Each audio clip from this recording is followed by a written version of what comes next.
ناظرین ہمیں جوائن کیا ہے ڈاکٹر اکرام الحق، ماہر معیشت ہیں، پولیٹیکل اکانومی پہ گہری نگاہ رکھتے ہیں۔ ڈاکٹر صاحب میں دو حوالے سے بات کروں گا کیونکہ آپ اپنے درس و تدریس کے سلسلے میں، لیکچرز کے سلسلے میں جو اکیڈیمیا یا جو کم از کم ایک تعلیمی یا علمی شرافیہ ہے ان سے تو you have been ربنگ your shoulders, کیا سینس ہے آپ کی کہ ہاؤ فار امریکن جو society and the state would let them, کتنا آگے ان کو جانے کی اجازت دے گی؟ اور سیکنڈ میرا حصہ یہ ہوگا کہ اف ایٹ آل یہ کرائسس بنتا ہے، 150 جہاز وہاں پہ کھڑا ہے، کاما کازی کشتیاں پہ کھڑی ہیں ایران کی اور ادھر وہ بھی ہیں، تو کیا آپ کو لگتا ہے کہ یہ ایک آخری یعنی بڑا گند پڑنے والا ہے پوری دنیا میں، اور ہم کہاں کھڑے ہوں گے؟ ڈاکٹر صاحب جی بہت شکریہ خیر صاحب۔ دیکھیے امریکہ کے اندر بھی اب جو رول تھا، تھوڑا بہت جو semblance of rule of law تھی وہ تو ختم ہو گئی ہے، کیونکہ ٹرمپ نے جو باتیں کی ہیں اور پھر اس کے بعد جو ایکشن کیے وہ تو بالکل ڈائمیٹریکلی اپوزٹ ہیں، اور یہ بات ظاہر کر رہے ہیں کہ اس سوسائٹی کا جو ڈکے ہے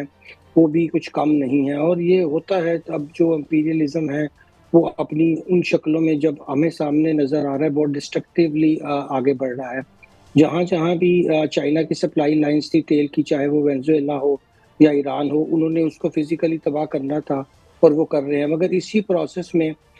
پوری دنیا کے اندر جو اس کی عالمی معیشت پہ اس کے اثرات ہوں گے بہت ہی خوفناک ہوں گے، بلکہ آنے والے دنوں کا مڈل ایسٹ بھی بہت مختلف ہوگا، کیونکہ اب یہ جو عرب ریاستیں سمجھتی تھیں کہ ہمیں شیلڈز ملی ہوئی ہیں اور جو اتنا مہنگا ہم نے دفاع خریدا ہوا ہے امریکہ سے وہ ہمیں بچا لے گا، مگر یہ ہوتا ممکن نہیں ہوتا۔ اگر آپ کے بیک یارڈ کے اندر اس طرح کا خوفناک جنگ شروع ہو جائے تو اس کے اثرات تو ساری جگہ آتے ہیں۔ کم از کم اگر دبئی کا ایئرپورٹ جو دنیا کا سب سے بڑا ہب بن چکا تھا وہ بند ہو جائے تو اس کی آپ کاسٹ ایک دن کی نکالیں تو بلینز آف ڈالر میں بنتی ہیں، اور آگے جا کر جب یہ تیل کی سپلائی آپ دیکھیں گے، ابھی سے جو آئل کمپنیز ہیں انہوں نے اس کی سپلائی روک لی ہے۔ اب ان حالات میں چائنا اور رشیا کو تو فرق نہیں پڑنے لگا، مگر آپ دیکھیے گا کہ اس کے سب سے زیادہ نقصان بھی ویسٹرن کنٹریز کو ہی ہوگا، اور ہمارے جیسے جو ممالک ہیں ان کا تو اس لیے مسئلہ ہو جاتا ہے کہ ہمارے پاس فنڈ کرنے کے لیے پیسے نہیں ہوتے۔ جب تیل مہنگا ہو جاتا ہے تو تھوڑے بہت ریزروز ہم نے کچھ مانگے تانگے کے اور کچھ مارکیٹ سے خرید کر بنائے ہوتے ہیں، وہ بھی تباہ و برباد ہو جاتے ہیں، اور دوسری شامت آتی ہے عوام کی، جس کے لیے انہیں زیادہ قیمت پیٹرولیم کی ادا کرنی پڑتی ہے، اور اس میں بھی ایک بہت بڑا سکینڈل ہے کہ 86 روپے پر لیٹر کا آپ لیوی لے رہے ہیں۔ تو اس کو آپ اگر اپنے پیٹرولیم لیوی کو ہی ہاف کر دیں تو اس کی فنڈنگ بڑی آسانی سے ہو سکتی ہے کہ جو آپ نے مراحت دے رکھی ہیں 5 ٹریلین کی، اس میں سے آپ تھوڑی سی واپس لے لیں، مگر وہ کبھی بھی نہیں چاہیں گے وہ طبقہ جس کو فری یوٹیلیٹیز ملتی ہیں، جن کی لائف شاہانہ ہے، ان کی فنڈنگ تو رکنے نہیں لگی اور انہوں نے ٹیکس بھی نہیں دینا، اور میں اور آپ ان کی جو ہے وہ لیکن فنڈنگ ڈاکٹر کرتے رہیں صاحب گے۔ جو ابھی اور صورتحال ہے اور جو تصویر دکھائی جا رہی ہے بڑی خوفناک ہے، آپ بتا رہے ہیں کہ جو تجارتی مستقبل ہے وہ بڑا خوفناک نظر آ رہا ہے۔ ابھی جو بتایا جا رہا ہے کہ اس آبنائے ہرموز بند ہونے سے جو توانائی کا بحران آنے والا ہے، اس میں پیٹرول جو ہے وہ ابھی جو خبریں آج ملی 30 روپے اور ڈیزل جو ہے وہ 80 روپے مہنگا ہونے والا ہے، ایل پی جی جو ہے وہ مہنگی ہونے والی ہے، 400 روپے فی کلو گرام تک پہنچنے والی ہے، اور پیٹرولیم مصنوعات کی دیگر قیمتیں جو ہیں وہ بھی بڑھنے والی ہیں، ایل این جی جو ہے وہ بند ہے، بجلی کی لوڈ شیڈنگ کا خدشہ ہے، اس میں گیس کی لوڈ شیڈنگ کا خدشہ ہے، پیٹرولیم مصنوعات کی قیمتیں جو ہیں وہ 15 دن کے بجائے ایک ہفتے میں ہفتہ وار جو ہے وہ کرنے کا کہا گیا ہے، کھاد کی فیکٹریاں جو ہیں ان کو گیس کی فراہمی بند کر دی گئی ہے۔ ڈاکٹر صاحب یہ تو سامنے نظر آ رہا ہے، لیکن ہمیں کس طرف جانا چاہیے جو کہ دنیا دوسرے ذرائع استعمال کر رہی ہے، ڈھونڈ رہی ہے؟ کیا ہمیں رشیا کی جانب جو ہے وہ جانا چاہیے؟ کیا ہمیں دیگر ذرائع سے جو ہے وہ سستا تیل حاصل کرنا چاہیے تاکہ ایک سٹیٹ آف ہرموز بند ہونے سے ہماری معیشت پوری کی پوری منجمد ہو جائے؟ تو اس سے بہتر نہیں ہے کہ کسی اور ذرائع کی طرف بھی جائیں؟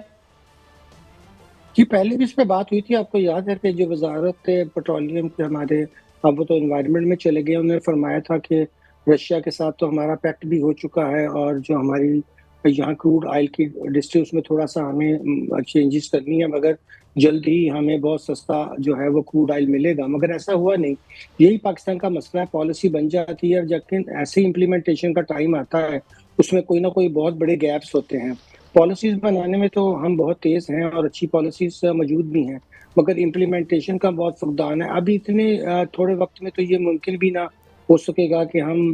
رشین کروڈ آئل کو لا کر یہاں صاف کر کے استعمال کر سکے، اس کے لیے جو تیاری تھی وہ لمبا عرصہ چاہتی ہے اور ہم ایک موقع ضائع کر چکے ہیں. جیسے ہی ایسی کوئی ہمیں اچھی ڈیل ملنے لگتی ہے تو پھر ہم ایک دم سے امریکہ کی طرف رخ کرتے ہیں، اور امریکہ نے اس دفعہ کہا تھا کہ آپ کو گیس اور پیٹرولیم مجھ سے لینا چاہیے کروڑ. اب کتنا وہاں سے فاصلہ، کتنی اس کی ٹرانسپورٹیشن کاسٹ ہوگی. مگر ہم بھی اپنے بہت بڑے دشمن ہیں کہ ہم اپنے ہمسائے میں ایران جو اس نے ہمیں فری میں گیس کی ساری اپنی انفراسٹرکچر بنا کے دیا تھا، مگر ہم ہمت نہ کر سکے، اور انڈیا دونوں کو آپ نے دیکھا رشیا کو بھی اور ایران کو دونوں ہاتھوں سے لوٹتا رہا. ان کا کروڈ آئل اتنا سستا لے لے کر اس نے اپنے سٹاک پائل کر لیے اور وہاں ریفائن کر کے دنیا کا سب سے بڑا آئل ایکسپورٹر بن گیا. مگر ہماری پالیسیز ہی ایسی ہوتی ہیں کہ جس کا ہمیں نقصان ہوتا ہے. اور قیمتوں کی بھی میں نے تعین میں آپ کو بتایا کہ انہوں نے اس وقت 86 روپے جو ہے 1 لیٹر کے اوپر لیوی لگا رکھی ہے. اب یہ دیکھیے بہت ہی ناجائز بات ہے، اگر آپ اس کی پرائس کے اوپر سیل ٹیکس بھی لگائیں تو اتنا نہیں بنے گا، مگر یہ سارا پیسہ وفاق اپنی جیب میں ڈال رہا ہے اور صوبوں کو نہیں دے رہا. تو یہ بھی ہماری پالیسی غلط ہے کہ ہم نے اتنی ایکسیسو لیوی کیوں لگائی ہے. پھر بھی ہمارا فسکل ڈیفیسٹ تو کم نہیں ہونا، مگر اس سے لوگوں کی زندگی بہت ہی جو ہے وہ اور زبوں حالی کی طرف جائے گی. کیونکہ وجہ یہ ہے کہ ہماری جب سے پیٹرولیم کی پرائسز بڑھتی ہیں ہر چیز کی، کیونکہ آپ اگلے دن دیکھیں گے سبزیاں، کیونکہ ٹرانسپورٹیشن کا جو مسئلہ ہے ہمارے ہاں، وہ کوئی ہم ریل بھی اچھا یوز ڈاکٹر نہیں صاحب میں کرتے ہیں معافی تو چاہتا ہوں، میرے آپ پاس ڈیزل. تھوڑا وقت کم ہے، میں دو تین ایک تو ڈاکٹر صاحب میں نے انریسٹ ہوتا نظر آ رہا ہے بحرین میں. ہم دیکھ رہے ہیں ایک وہ پہلو ہے جس کو نہ حکمران بتاتے ہیں نہ میڈیا بتاتا ہے. اگر یہ پریشر آئے گا تو آپ دیکھتے ہیں as a student of political economy اور ایز ٹیچر آپ کیا سمجھتے ہیں کہ یہ ڈائمنشن تو کبھی انہوں نے سوچی نہیں نا جب تک نیپال نہ ہو جائے، بنگلہ دیش نہ ہو جائے، میڈغاسکر نہ ہو جائے. اس کے کتنے پہلو ہیں and what should we do, اور کیا اتنے اہل ہیں یہ لوگ جو ہمارے اوپر بیٹھے ہیں کہ اس کرائسس سے نبرد آزما ہو سکیں؟ ڈاکٹر صاحب